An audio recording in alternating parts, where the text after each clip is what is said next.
ध्यान से सुनिए।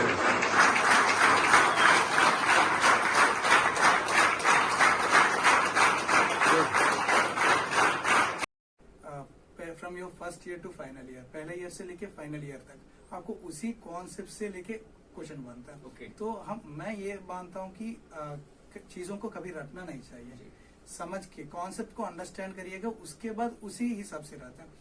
पिछले 15 साल से तो सिलेबस चेंज नहीं हुआ था, वही सिलेबस से तो क्वेश्चन आ रहा है।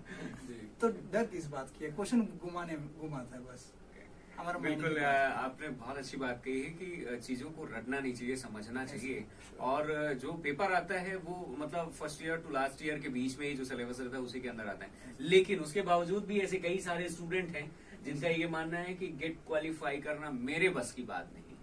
तो उनके लिए आप क्या कहना चाहेंगे, वो किस प्रकार से तैयारी करें, कितना टाइम में? ऐसे कुछ नहीं सर, पहले ये होना चाहिए कि आपका बेसिक क्लियर होना चाहिए सब चीजों में, आपका सब्जेक्ट्स में पहले बेस।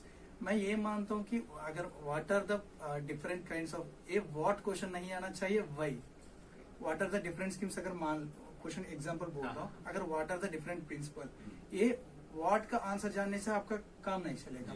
वही वो क्यों ऐसा प्रिंसिपल बना है, ये क्यों क्वेश्चन का जब आप आंसर जान लेते हैं तो आपका सब कुछ, आपका क्यों क्लियर होना चाहिए, वाई आपका क्लियर होना चाहिए कि हम आगे क्यों लेना चाहते हैं, क्या लाइफ में अचीव करना चाहते हैं, कहाँ जाना चाहते हैं। ये आपने बहुत अच्छी बात कही। तो वैसे आपने तैयारी मतलब कितने कितने घंटे डेली पढ़ते थे आप?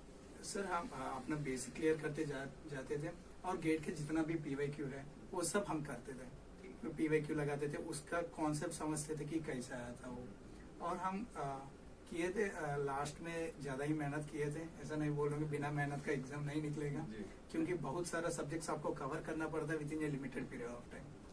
तो गेट की कोई अलग से भी बुक आती है क्या मार्केट में, अगर जो बच्चे तैयारी करना चाहते हैं तो वो उससे पढ़ें, या फिर अपने जो first year to last year है उसके अंदर का वो बेसिक चीजें निकालें, क्या कहना चाहिए? अभी हमको एक एक सब्जेक्ट के लिए अगर माइनिंग की बात करें, कुछ रेफरेंस बुक्स रहते हैं, स्टैंडर्ड बुक्स, आप वो स्टैंडर्ड बुक्स को फॉलो करिएगा।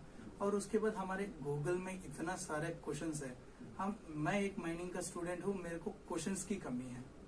मतलब हमारे माइनिंग में इतना कोचिंग सेंटर्स ये नहीं है कि हम प्रैक्टिस क्वेश्चन ज्यादा मिल जाए। हमको रेफरेंस बुक्स फॉलो करना पड़ता है। और मार्केट में भी बस पूरे इंडिया में 2-3 कोचिंग सेंटर ही है तो गेट की कोचिंग प्रोवाइड करती है माइनिंग में। तो उसके लिए हमको क्वेश्चन की बहुत कमी पड़ती है।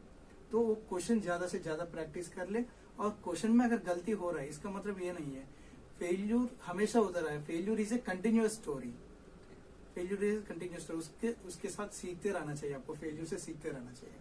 और जैसे कि कई सारे student first attempt, second, third, मतलब कितने अटेम्प्ट्स अपन को मिलते हैं? सर नंबर ऑफ अटेम्प्ट्स की कोई लिमिट नहीं है। एज का कोई लिमिट? एज का भी कोई लिमिट नहीं है, आप कभी भी अटेम्प्ट कर सकते हैं। Right from third year, BTech third year से आप अटेम्प्ट कर सकते हैं, गेट के एग्जामिनेशन में बैठ सकते हैं।